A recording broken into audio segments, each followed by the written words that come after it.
Bonjour, bonjour à tous, bonjour tout le monde.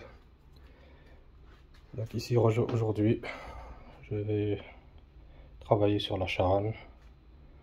Donc Charan, EOS Charan 2 litres TDI, année 2016, modèle 7N2. Donc je vais changer les disques et plaquettes avant. Donc le matériel est là. Donc ici, petite précision, pourquoi je les change. En fait ici ils sont encore, quand on les regarde, en bon état. Donc on verra quand je vais les démonter, ainsi que les plaquettes. Donc ce qui s'est passé, c'est que pendant les vacances d'été, donc au pays, au bled, il faisait très chaud. Et donc pendant un trajet que j'ai effectué, donc qui était assez long, donc je vous laisse imaginer la route avec donc tous les organes ici au niveau de la roue qui sont chauds, et donc aussi avec une vitesse assez soutenue. Donc je vais pas me cacher. Il s'avérait qu'il y avait un souci sur la route, donc que j'ai dû freiner assez fort quoi. Et donc ce qui s'est passé, c'est que les disques et les plaquettes ont chauffé. Et donc ce qui a fait pour effet que le disque a comment on dit ça, est venu bleuter. Et donc maintenant, ce qui fait que maintenant j'ai un freinage assez mauvais et médiocre. Donc dès que les disques, enfin tous les organes sont à température ici, dès que je commence à appuyer sur la pédale de frein, ben, ça freine mal et j'entends un bruit sourd quoi, de frottement à l'avant. Les arrières, ils ont pas trop souffert, donc ça va, mais en tout cas c'est l'avant qui a pris le plus quoi. Donc du coup même s'ils sont bons, donc je suis bon pour les remplacer. Donc ça arrive, donc c'était de nuit en plus, et donc arrivé ce qui arriva, donc j'ai pas pu faire autrement. Donc j'ai freiné sec, donc c'était une vitesse assez élevée, donc 150 ou quelque chose comme ça, donc à ne pas faire. Mais bon, je rentrais en soirée, je voulais rentrer au plus vite, mais bon, c'était pas ça. Et comme les routes sont pas éclairées, donc on est vite fait d'être surpris par quelque chose. Donc ici en l'occurrence c'était un rétrécissement de la voie, et tout le monde a commencé à freiner sur le coup, et voilà quoi. Donc j'ai dû freiner assez fort, et ce qui a fait que j'ai pu endommager les disques et plaquettes avant. Donc sur le retour c'était un peu compliqué aussi, donc je devais rouler assez sobrement, tranquillement, pour pas trop chauffer et ne pas trop utiliser les freins. Donc c'était assez compliqué sur le retour. Mais bon, maintenant je suis arrivé tranquille. Maintenant je vais procéder au changement des disques et plaquettes. Donc ça c'est ça peut arriver quand on freine trop fort et quand on a une vitesse assez élevée. Et ben, et surtout quand on a les conditions de température assez chaude, ben, ça pardonne pas. Donc voilà, une expérience de plus. Et en plus, ce qui fait que je les avais déjà changés, ces disques et plaquettes. Donc quand je l'avais à peine depuis un an la voiture, c'était en 2019. Ouais. Donc voilà. Et changer donc ces éléments-là. Donc maintenant, donc la procédure elle est là. Donc je vais soulever la voiture, enlever la roue. Donc aussi, quand on change les disques avant ou arrière, les plaquettes aussi, ou les quatre. Donc au niveau du bocal du liquide de frein, il est préférable de l'ouvrir. Donc il est là. Comme ça, au cas où il y a une remontée du liquide, ben, ça va pas déborder. Enfin, on va le voir sortir. Comme ça met pas trop le système sous pression quand on va presser le cylindre. Mais normalement, ça devrait pas couler. Mais il vaut mieux le faire. Donc on ouvre légèrement.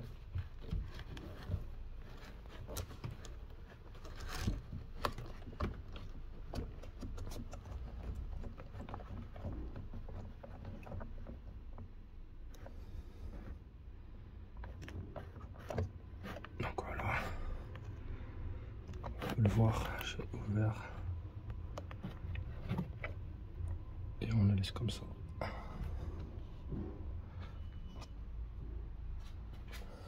Maintenant, on passe ici, on va soulever la voiture et enlever les goujons, enfin enlever les goujons puis soulever la voiture et retirer la roue. Voilà. Donc le matériel, donc c'est des AT, donc 10 d'origine.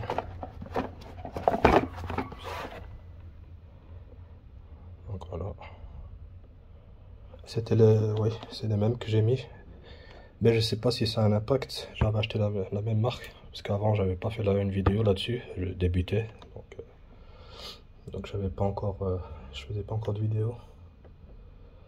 Et donc à ce moment-là, si je me rappelle, j'avais la même marque, mais les modèles avec un procédé au céramique au niveau des plaquettes. Donc je sais pas est-ce que ça a pu influencer sur ça ou pas. Est-ce que ce modèle-là avec les plaquettes, avec la matière en céramique, peut avoir fait ça ou je sais pas. En tout cas ici je suis reparti sur un modèle de normal sans normal sans qu'il y ait de quelque chose de matière en plus. Donc ici on a le modèle avec la référence pour les plaquettes.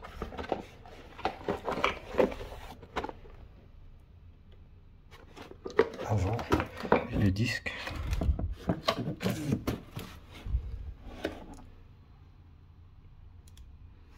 Donc ils viennent toujours par unité, donc commandés par deux. Donc ça c'est les disques. Toujours vérifier le diamètre. Moi ici c'était 113.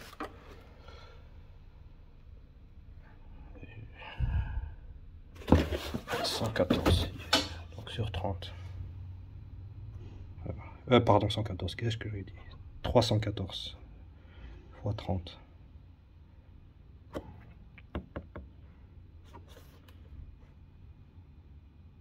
Donc c'est Skoda. Et il y a la vis pour bloquer le disque sur le moyeu. Et donc voilà. Donc quand vous les achetez, faites attention parce que ça se vend par unité. Donc il faut prendre 2 x 2. Voilà. Donc voilà, j'ai retiré la roue. Toujours sécurisé du travail. Donc j'ai mis une chandelle pardon, et j'ai mis les pneus en dessous. Si on n'a pas de chandelle, ben on met le pneu, ça fera l'affaire. Donc ici, je sais pas si on peut voir. Donc on voit des traces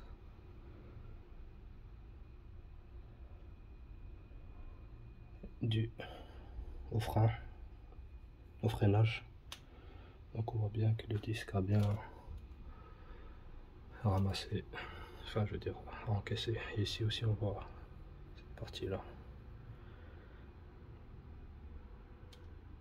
Voilà, ici que ça a bien chauffé. On voit ici donc le disque il n'a rien du tout. C'est dommage, mais bon, c'est comme ça. Donc comme je vous avais dit, c'est bien les plaquettes que j'avais changées auparavant, enfin au début, mais avec la matière, avec de la céramique. Donc c'était un modèle de plaquette avec cette matière dessus. Donc, mais est-ce que ça a pu faire ça, ce genre de choses lors d'un freinage forcé? Donc faire chauffer autant, je sais pas. Ou alors privilégier des plaquettes basiques de la même marque sans avoir le supplément de cette matière en céramique. Ou alors il faut avoir les disques adaptés pour pouvoir supporter cette matière. Enfin, je sais pas, c'est des hypothèses sur lesquelles je me demande si c'est pas ça qui a fait que... Ou bien pas du tout.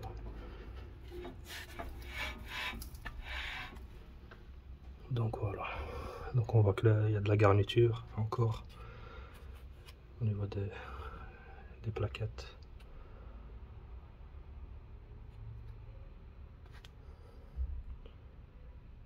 Ouais. Bon, c'est dommage. C'est comme ça. On peut pas faire autrement. Donc voilà. Alors ici on prend les outils nécessaires pour faire le changement.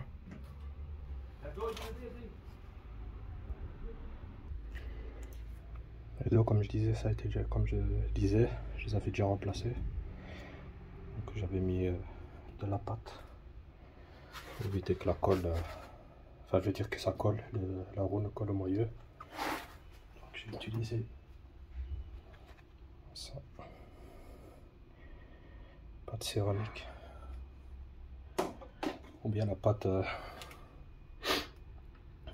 en cuivre. Et le mettre tout autour, comme ça on évite que chaque fois qu'on veut retirer donc la jante, le pneu, ben, que ça le colle. Et chaque fois donner des coups de marteau pour que ça s'enlève. Donc voilà, regardez ça.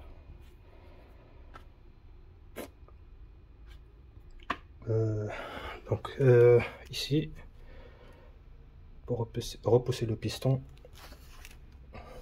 je l'ai déjà repoussé un peu. J'ai utilisé un tournevis assez long et on rentre ici entre le disque et la plaquette côté intérieur pour pousser le cylindre pour qu'il rentre. Comme ça on a du jeu pour pouvoir retirer tous les triers. Et voilà. Et on va contrôler aussi au niveau du réservoir. Voilà. Donc le liquide de frein, si ça ne déborde pas. Donc j'ai déjà regardé, donc ça ne bouge pas. Mais bon, il n'est pas encore tout à fait rentré le cylindre. Mais donc ça devrait y aller.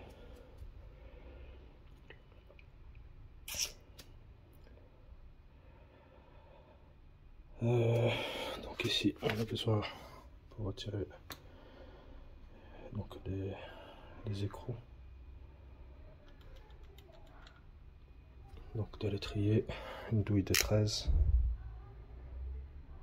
mm. Et on va... Là c'est compliqué.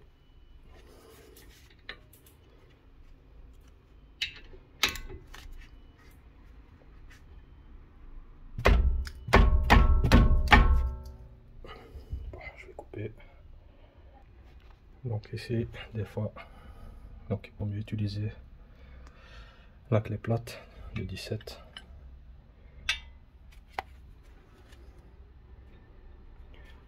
Pour essayer de mettre sur cette partie de la vis, comme ça on peut le desserrer l'écrou.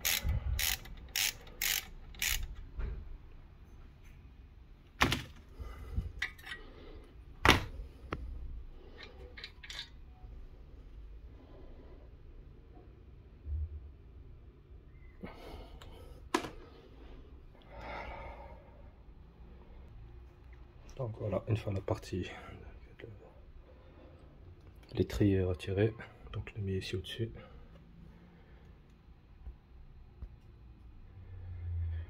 On voit ici les plaquettes, donc on voit que ça va bien chauffer.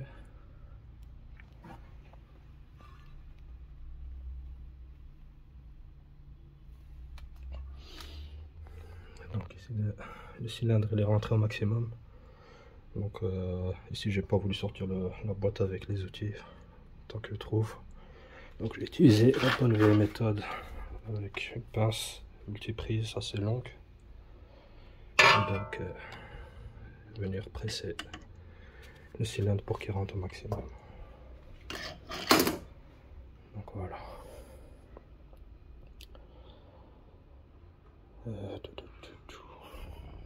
Donc ici on ne sait pas retirer les disques comme ça. Il faut obligatoirement retirer toute la partie ici. Et pour ça, il y a deux grands écrous ici, là et au-dessus qu'il faut dévisser et retirer pour pouvoir changer le disque. Donc ici, les plaquettes, hop. On voit qu'elles sont encore en très bon état. Mais bon, elles sont hors d'usage.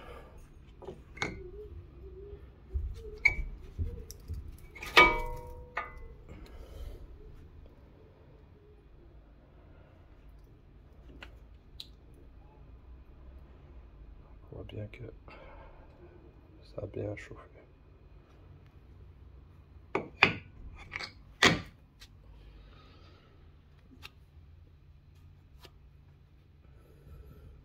Donc j'avais changé aussi le disque, j'avais nettoyé aussi le support ici qui était rempli de rouille, tout ça, avec une Dremel. Donc ici on voit que c'est nettement mieux, c'est moins rouillé. J'avais mis aussi de la pâte en céramique, donc il y a moins de dépôt. Donc il faudra juste avec une brosse métallique frotter ici et remettre de nouveau de la graisse. Aussi à l'intérieur, au niveau du moyeu, qui vient se mettre sur posé sur le disque. Et bien là aussi j'ai mis de la pâte pour éviter que quand je dévissais que le disque soit collé aussi. Normalement il devrait se retirer assez facilement. Donc maintenant je vais retirer les vis, enfin les écrous. Et ici aussi, je retire la vis de maintien. Je vais chercher le matériel. Donc voilà.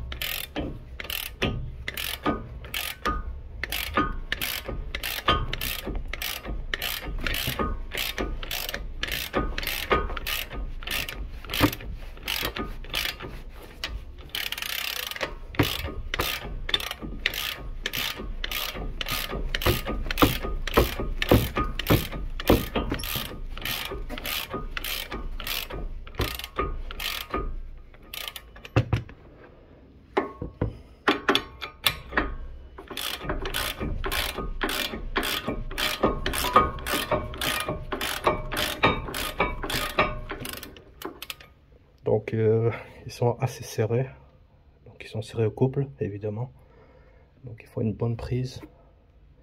Donc moi j'ai opté pour celle-là, donc au maximum vers le haut, et avec les deux mains on tire, pareil.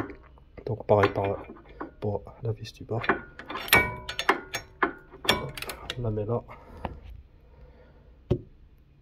et on tire vers le bas, en s'aidant bien sûr avec les deux mains et être couché évidemment. Donc voilà, j'ai retiré le support.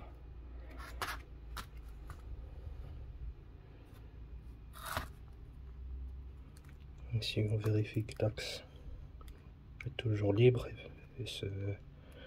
et bouge facilement. Pareil, ici.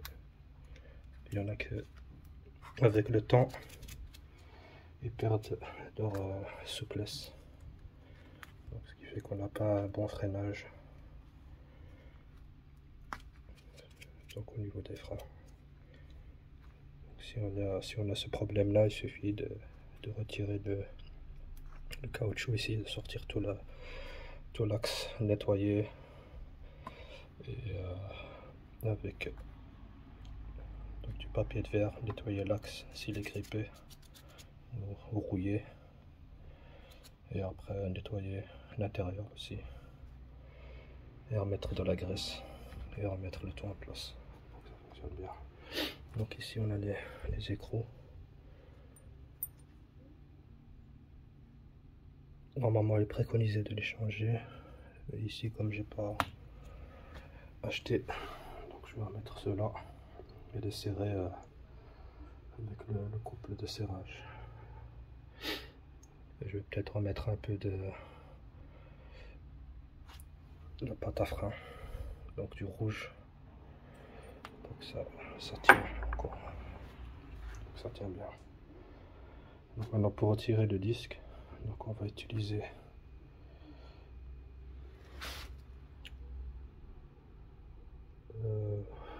la clé et la douille de 30. Donc on donne un petit coup de marteau pour un peu déverrouiller, dégripper si on veut dire, et il suffit de le dévisser. Donc ici pour les douilles ici c'est du 21, je sais pas si je l'ai précisé, donc c'est une douille de 21 pour pouvoir retirer les écrous du support ici.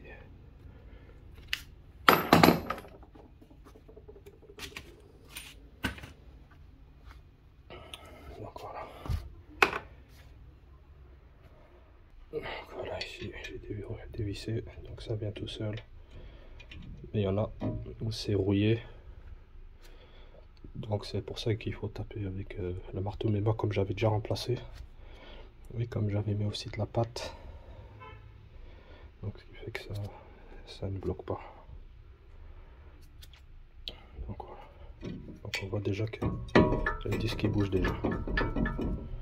Donc c'est une fois que vous le remplacez, le mieux c'est de mettre donc cette pâte.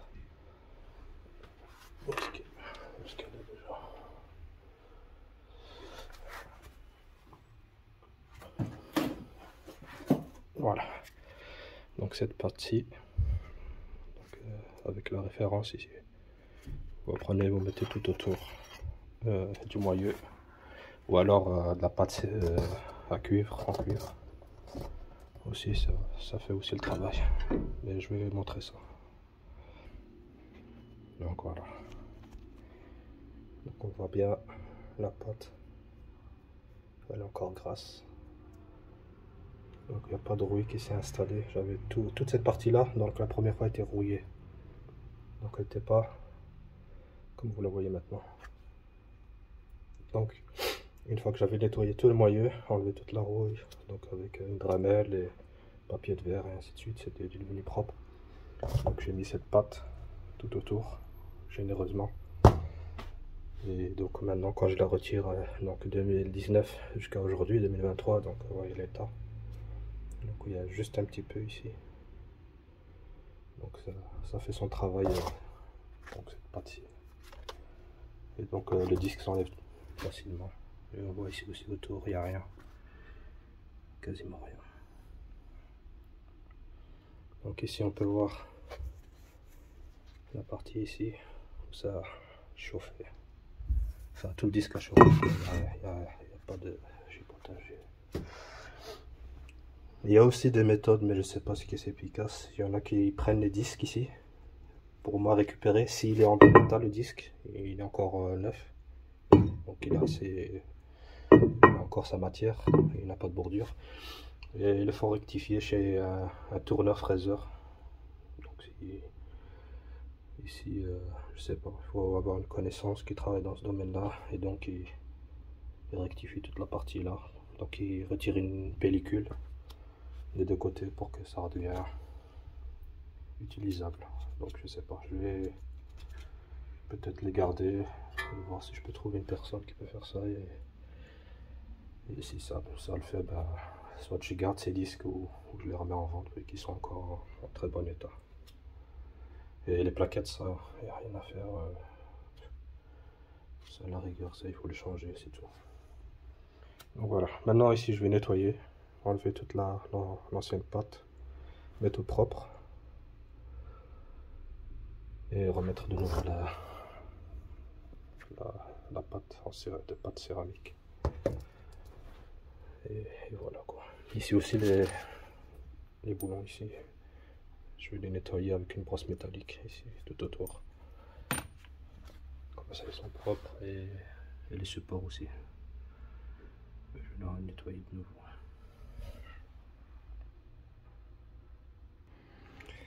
Alors, donc voilà, j'ai fait le nettoyage de tous les organes.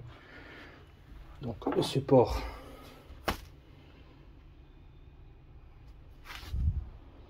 pour les plaquettes, il est propre.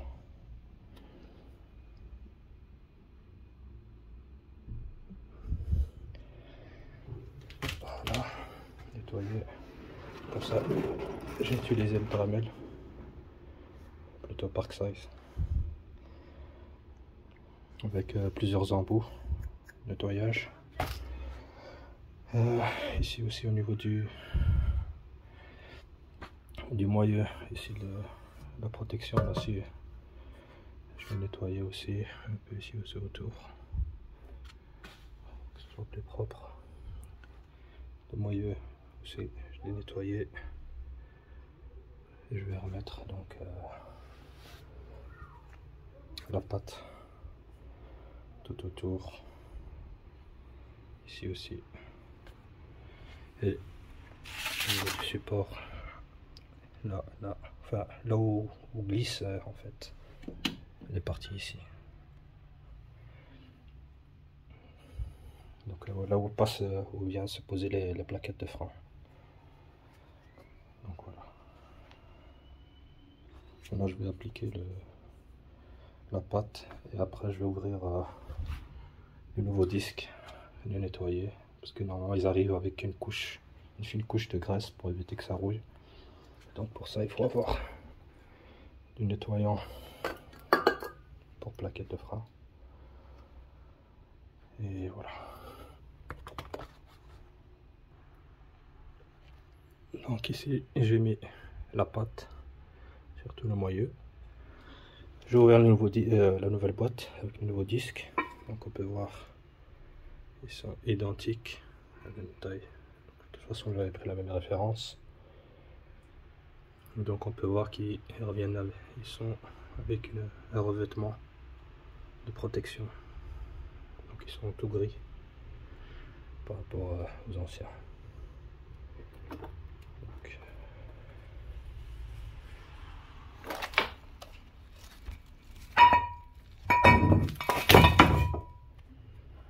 Donc on peut les voir comme ça. Donc voilà.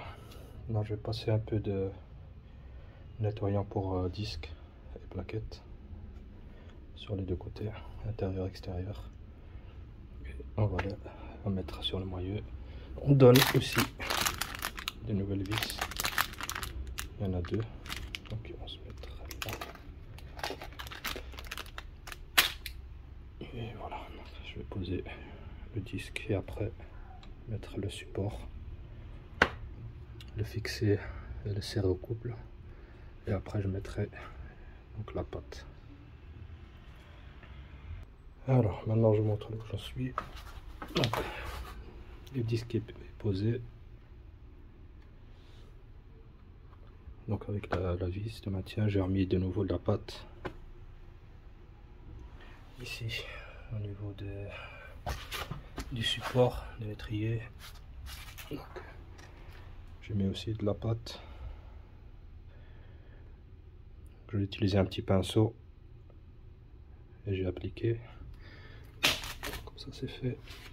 Au niveau ici des écrous, je l'ai gardé sur le programme.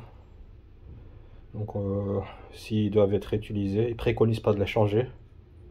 Déjà c'est une chose. Donc s'ils doivent être réutilisés, il faut les nettoyer et c'est tout. Et Elle est serrée au couple qui est de 200 Nm. Donc c'est pas rien. Donc pour ces vis là, 200 Nm de couple de serrage. Et on va voir ici sur le programme. Donc les vis c'est celle-ci, numéro 9, qui est sur le support ici en 5. Et donc quand on va voir le numéro 9 sur la liste, voilà. Donc voilà.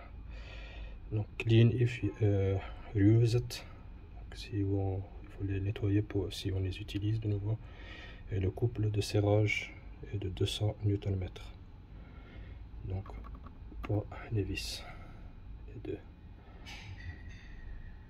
Donc voilà. Pour cette partie. Des plaquettes. Je les ai sorties de leur boîte. Donc elles sont comme ça. Des nouvelles.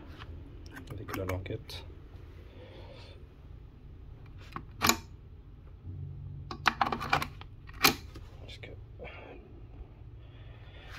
Voilà.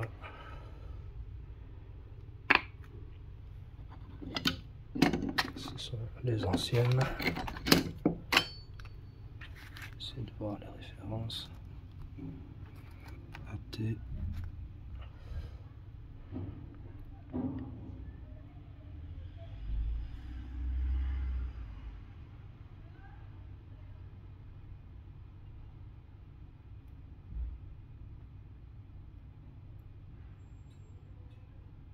Donc voilà.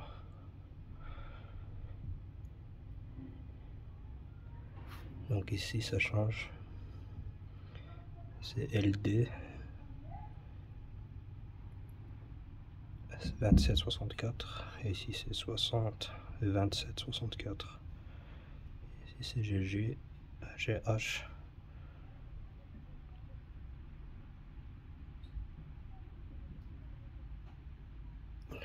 Donc voilà. Ça sont les mêmes.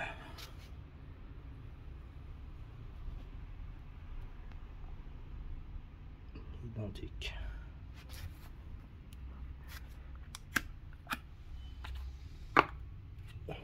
Donc voilà. Donc ici le côté passager, côté droit, donc ce sont ceux-là.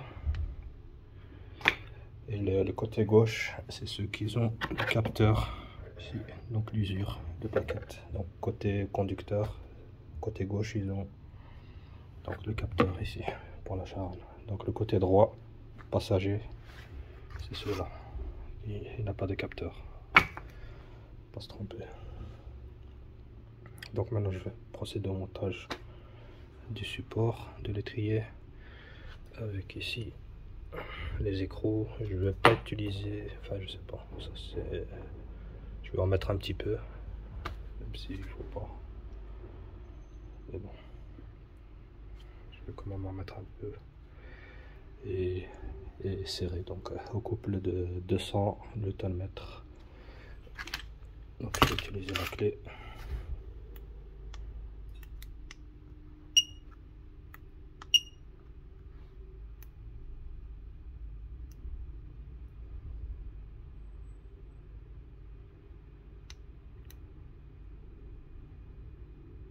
Ouais, donc c'est pas celle-là, elle va pas jusqu'à 200.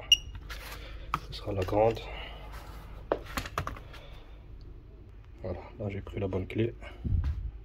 Grosse clé dynamométrique. Donc réglée à 200 Nm.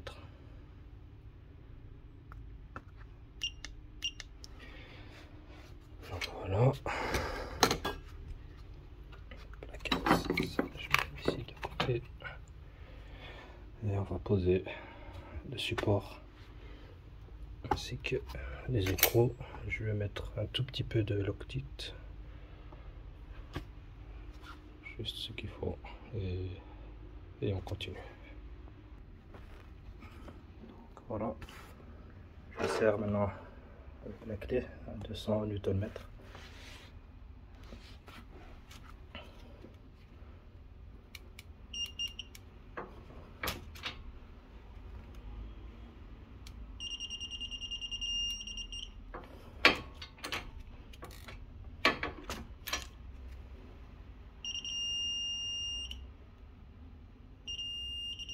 Voilà. Donc dès qu'on entend le bip, on continue, c'est que on est arrivé au couple de serrage.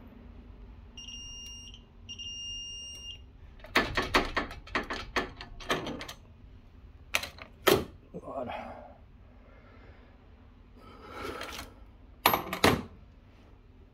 Maintenant, on va remettre l'étrier ainsi que les nouvelles vis de l'étrier et qui doivent être serrées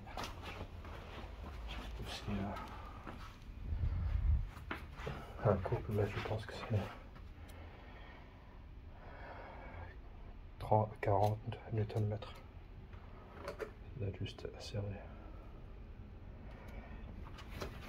Voilà.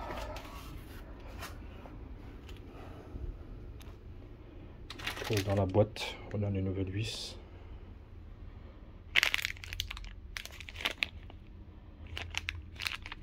Donc avec le chanfrein aussi. Alors, maintenant je vais placer les plaquettes.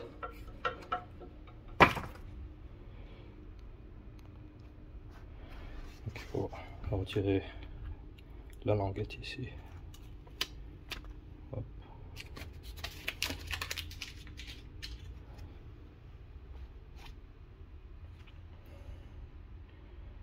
Je vais mettre en pause. Voilà, une fois mis cette lumière, j'ai des problèmes avec la caméra. Voilà.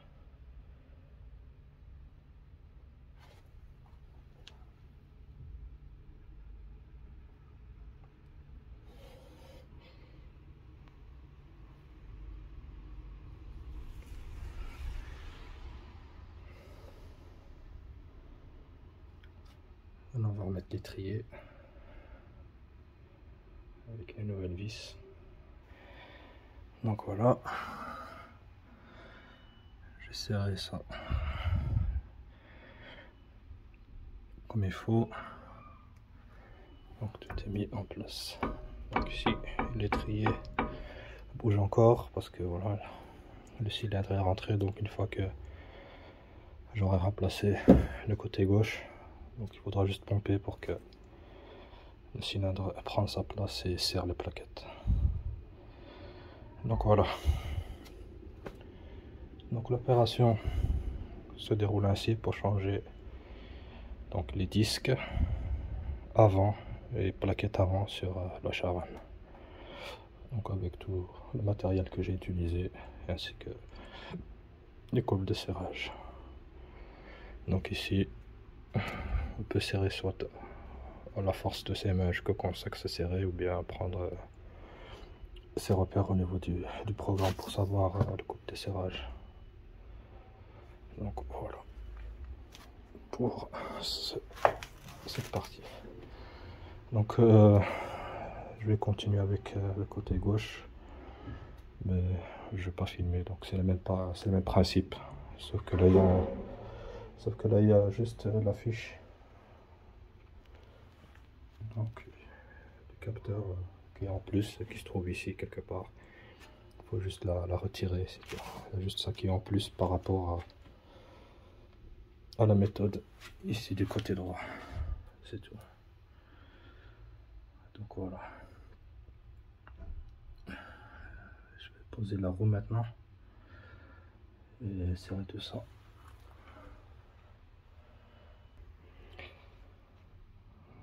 Donc voilà, j'en ai fini. J'ai serré le pneu, la jante, toujours au couple. Ici le couple c'est 120 Nm, donc c'est suffisant. Donc comme j'ai eu la blague avec l'Apollo, j'avais fait une vidéo sur ça. Donc l'antivol est resté bloqué, ils ont serré ça à la boulonneuse. Et donc ce qui fait que j'ai dû trouver une solution pour le retirer. J'ai fait une vidéo sur ça pour quand on a un écrou, quand on a un goujon antivol qui a foiré, donc on ne sait plus retirer, il y a une astuce pour le retirer. Donc, voilà. Donc toujours serré à la clé dynamométrique. Comme ça évite les surprises, les mauvaises surprises. Voilà. Donc ça c'est serré.